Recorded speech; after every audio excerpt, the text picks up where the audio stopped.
worship, thank, love, praise always the reunited three most powerful. Welcome to our show, Dr. Stephen Greer, Guiding Peaceful Extraterrestrial Contact and Disclosure, Part 1 of 2.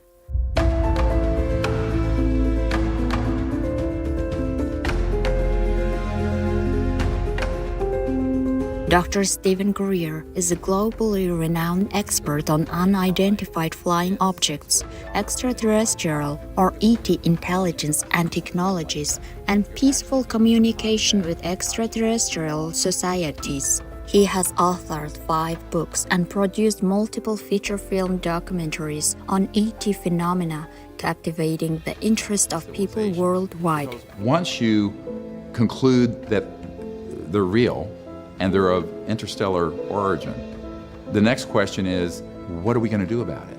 In the 1990s, alongside his career as an emergency physician, Dr. Greer developed the Close Encounters of the Fifth Kind, or CE-5, contact protocols, which are tools to empower humanity to engage in benevolent contact with advanced extraterrestrial citizens. During the same period, Dr. Greer founded the Disclosure Project to expose classified UFO information and advanced energy technologies. Let's discover how Dr. Greer's interest in UFOs and extraterrestrials began in his youth. My mom's oldest brother worked on the lunar module, that first machine that landed on the moon in 1969. And when I was about 8 years old, I actually saw one of these extraterrestrial vehicles, broad daylight. This would have been about 1963 in North Carolina. And I was with my twin sister and some boys in the neighborhood. So it ignited a lifelong interest. As a teenager, Dr. Greer developed a severe infection in his leg during a 400-mile bike ride. While lying in bed gravely ill, he lost consciousness and had a near-death experience which profoundly impacted his view of God, the afterlife, and our universe. I died when I was 17, got very sick, and had a near-death experience. Mm-hmm. I was raised an atheist, but then realized there is a soul, there is a God, and there is no death. It totally changed my life, the eternal perspective. Yeah. What I learned was the entire cosmos is a conscious, unbounded field of perfect love and awareness and being. And everything, every atom, every photon is conscious. And in fact, it's consciousness itself. But at the core, all of it is pure, unbounded, conscious love. And that's a real realization. After his near-death experience, Dr. Greer began practicing meditation to reconnect with this higher state of consciousness in his daily life. Then 1 year later, while meditating in the mountains of North Carolina, United States, Dr. Greer had another encounter with the same ET craft he saw as a child. It was October of '73, and it was in the Southwest. I saw this same ship that I'd seen when I was 8 or 9.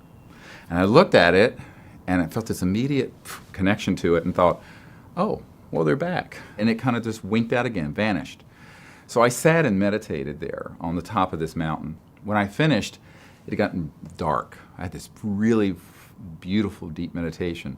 At the end of it, I stood up and I looked at the sky, and a thought that wasn't my own entered me and said, behold what a beautiful universe God has made. As that thought ended, I went into exactly the same state of consciousness I was in when I had my near-death experience. Well, a few minutes later, I realized there was a glowing right below the crest of the mountain. Dr. Greer then saw an extraterrestrial being approaching him. And he came up to me and touched me on my right shoulder. And in an instant, went on board this craft. And what happened after that is sort of metaphysical, in the sense that we seem to dematerialize and then appear out in space. And I was sitting with these other extraterrestrial beings in a meditative state. I was teaching them what it was like for a young man, to be in cosmic consciousness as a human. And then that's where we met. We met in that state of cosmic consciousness.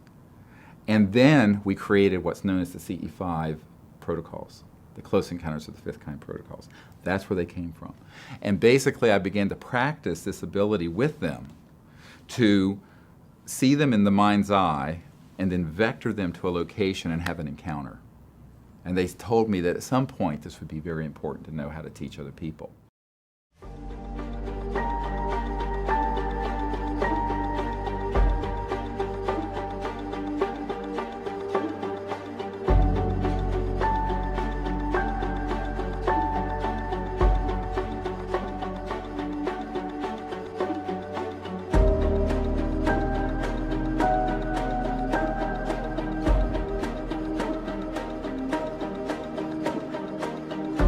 For over 30 years, Dr. Stephen Greer has conducted the Close Encounters of the Fifth Kind event using the CE-5 protocols to invite peaceful correspondence between humans and extraterrestrial citizens. This is when humans actually consciously take an overt step to invite communication and contact for a higher purpose, for the purpose of creating universal peace, peace on Earth and in space. We make contact with them and then invite them to interact with us. And when you see the photos and images of, which you can see in the film, of all the encounters we've had with these beings from other star systems who are traversing through other dimensions to get here. Throughout the years, many mystifying and fascinating phenomena have occurred during CE-5 gatherings. In Florida, United States, two gorgeous golden orbs appeared in the night sky above the ocean. Oh, whoa. Oh, here they come. There are two. Look at this, how gorgeous. Oh my goodness. That is such a beautiful color, so you'll never forget that color. Yeah, this is a major event. In Arizona, United States, an extraterrestrial being appeared within the CE-5 contact group, which Dr. Greer calls the healer. So it looks like a beak, and it's this round head, and you see the eye socket on the left. There's a light source that was not ours coming from his left, and sort of a feathery tunic. Now, this is about 3 feet from me. We call this ET the healer because he has appeared at other times, and the man right beside him had lost his hearing since he was in middle or high school. What's interesting is that he was healed of his hearing loss. By the next morning, he woke up totally fixed. During an ET communication in Wiltshire, England, ETs formed a crop circle that inspired the CE-5 logo. Later, Dr. Greer and his team went up to Woodborough Hill in Wiltshire, England. There, they visualized and thought a geometric pattern symbolizing the trilogy of components that make up the CE-5 protocols: thought, light, and sound. Immediately, this crop circle appeared in the field nearby. In the same region, people from a nearby field came over to join CE-5 participants in meditation. We were in this big meadow, and there were all these beautiful cows that were in the meadow, and they came around and made a circle around our circle, laid down, and then meditated with us. And we had these amazing contact experiences up on this hill with these cows who joined us in meditation. So when you go into deep meditation, even the grass and the trees and the animals join you in that state of consciousness. Dr. Stephen Greer believes the extraterrestrials are presently here during this critical time to help protect Earth and encourage humanity to spiritually awaken so we can join our intergalactic family. Well, the Earth is considered a very cherished place. They see the future of humanity as being very potentially beautiful. They know there's many aspects of humans that are very spiritual, beautiful, creative. And this planet is actually, what we call it, a destination planet. It's so unbelievably beautiful and diverse in life that it's much loved in the cosmos, much loved. During a live video conference in 2008, our most beloved Supreme Master Ching Hai, vegan, highlighted that if humanity wants to unite with our cosmic brothers and sisters, then we must reconnect to our divine nature and live by the heavenly standard on Earth. So they are waiting eagerly. They've been transmitting messages to us that we should develop more so that we can catch up with the whole galaxy system and that they're always standing by to help us to elevate our level of spiritual understanding and mental capability as well as technology. But they have only been standing by because we are not ready. And they will not force their will upon us either. However, it's not difficult to change all this. It is easy. It is easy to bring our dream into reality. We will just have to return to our original loving self, because that's what we are. We are love. We are divine. We are compassion. We are all the best in the universe.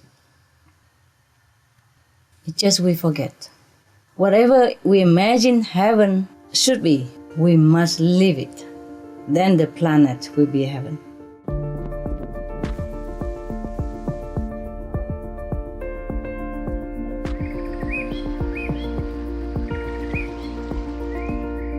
Thank you, most compassionate Master, for your profound wisdom.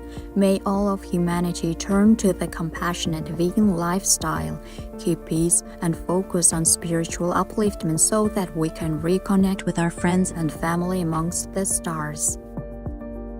Welcome to our show, Dr. Stephen Greer, Guiding Peaceful Extraterrestrial Contact and Disclosure, Part 2 of 2.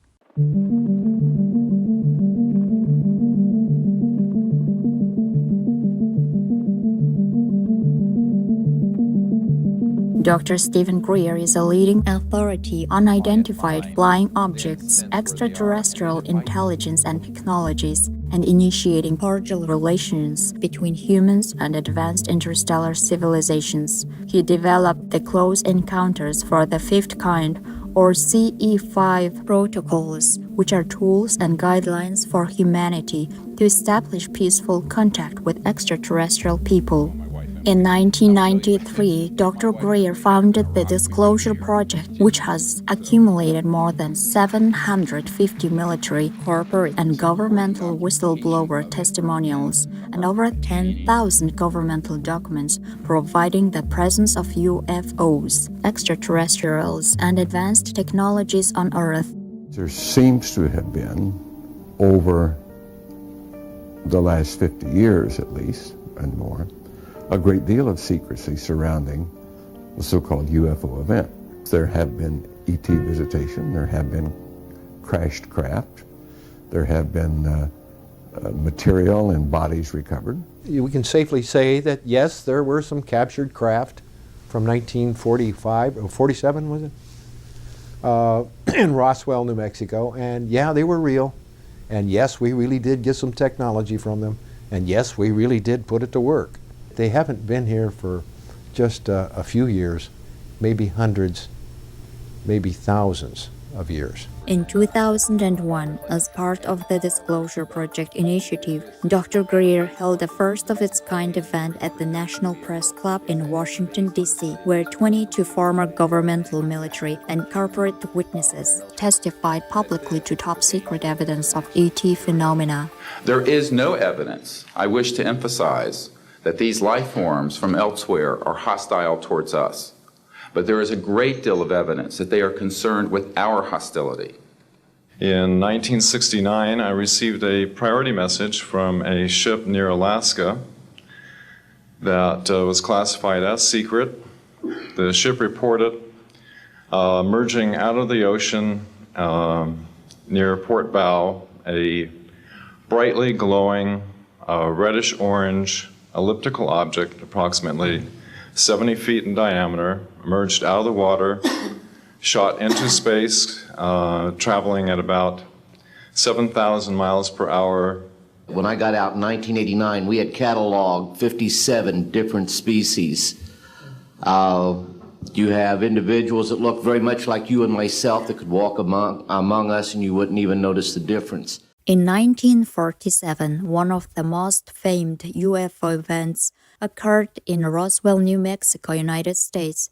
Dr. Greer shares insights into the truth of this incident and why the ETs came to Roswell. At the time, people don't know this, Roswell was the only atomic bomb storage facility on Earth. And that's why the ETs were so concerned, because it's not only something that could destroy all life on Earth, but as I mentioned, when you detonate one, it actually rips the fabric of the universe and is destructive way out beyond the Earth and beyond our solar system. Dr. Greer shares more about how detonating atomic and nuclear weapons on Earth has severe implications for the entire cosmos. When you detonate an atomic or nuclear weapon, everyone knows what an electromagnetic pulse is. Right. What they don't know is what Tesla described as the scalar waves that are, instead of a wave form like this, it's a point of energy that goes out straight line. So it's multiples of the speed of light.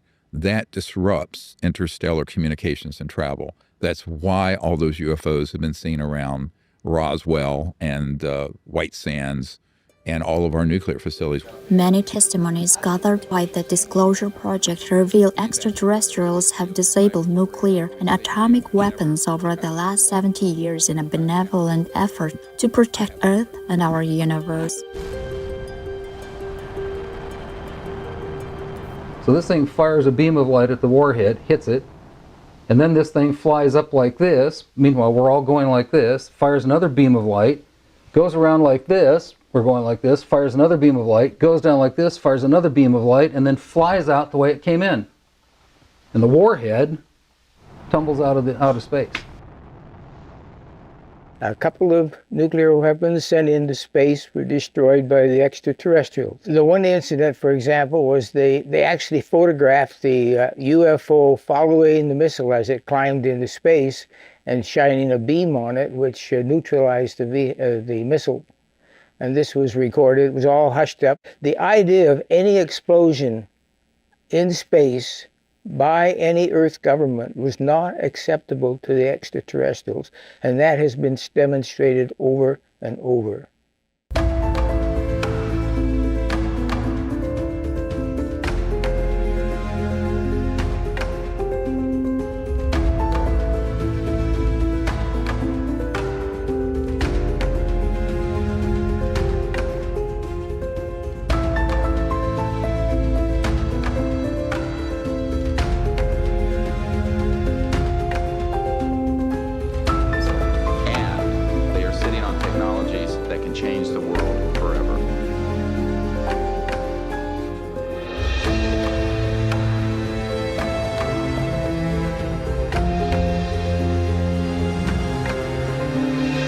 Through the Disclosure Project, fascinating revelations have been uncovered about the extraterrestrial presence on our moon and interactions between human astronauts and interstellar people. We walked over to one side of the lab and he said, by the way, we've discovered a base on the back side of the moon. And then he pulled out one of these mosaics and showed this base, which had geometric shapes. There were towers, there were spherical buildings. There were very tall towers and things that looked somewhat like radar dishes, but they were large structures. There were spherical and domed buildings that were very large. They must be, half a mile in scale. The first two men on the moon were Neil Armstrong and after him Buzz Aldrin. We reached out to Neil Armstrong because I knew from contacts and family that when we landed on the moon, we weren't alone. There were two people who've been on my team for many years who were good friends of his family. It was made very clear to him and the other Apollo astronauts who witnessed this first event. When we landed at the crater on the moon, the rim at the top of the crater was, quote, crowded with UFOs, the craft that were up there, multiple of them, and that these were filmed. And that I know people personally who've seen that film footage. You have to understand enormous pressure was put on these men never to speak about what actually happened. The Disclosure Project archive documents many interesting testimonies of human to extraterrestrial encounters, one of which comes from former Air Force Office of Special Investigations Agent Richard Doty. There was a guy that lived in a remote trailer just outside Dugway Proving Grounds. And he was a photographer. He'd worked as he was in the Army as a photographer. We went out and visited this guy. And he tells me that the latter part of '68, he came home from work. It was a fall day. He goes in, makes his meal, and all of a sudden he hears some noises. And he goes outside and he sees this craft landing in his backyard. And he went in and got his camera. Of course, being a photographer, went out and took pictures. And creatures came out. He took pictures of the creatures. And he has these pictures there. All of them were daytime that I can remember. And they were as clear as you can ever. And he took pictures inside the craft where they showed instrument panels, showed a huge screen with maybe the universe or star charts or navigational charts or something like that. The contact lasted from about the 60s, late 60s, until about 75, 76. And then they told him they were leaving. And they gave him these gifts. And they're star-shaped. There's some of them that were like bronze statues and little models of things. And he said, these are gifts they gave to me. Wow. This story truly highlights the compassionate nature of our extraterrestrial friends. Even though our planet is currently facing many challenging circumstances, Dr. Stephen Greer is optimistic that humanity will soon come together and evolve into a peaceful, spiritually awakened civilization. I think we're in for a very rough ride coming up pretty fast, but we'll make it over that, and it'll be a whole new civilization. So I see a time where we'll go forward as a high-tech civilization, but at the same time an increasingly conscious and enlightened civilization, both. In a dream he had as a youth, Dr. Greer foresaw that a benevolent global human-to-ET contact event will happen in his lifetime. So I had this dream, and it was this beautiful, clear day. The whole U.S. military was supporting this peaceful contact event between humans and an extraterrestrial vehicle that was descending, and there was a very ancient ET elder that came out of it, and it was televised globally, and the whole world saw it. It was a very beautiful thing. Our heartfelt gratitude to Dr. Stephen Greer and all Disclosure Project whistleblowers who have courageously revealed that extraterrestrials are graciously helping protect Mother Earth and encouraging us to become spiritually enlightened. May your dream be fulfilled so humanity can join our galactic family in the cosmos. For more information on Dr. Stephen Greer, please visit www.drstephengreer.com. To view the Disclosure Project archive, which contains whistleblower testimonials, governmental documents, and information from UFO crash retrieval cases, please visit www.dpiarchive.com. Prostrate with all love, devotion, and gratitude to the reunited three most powerful for all your mercy here as well as in heavens.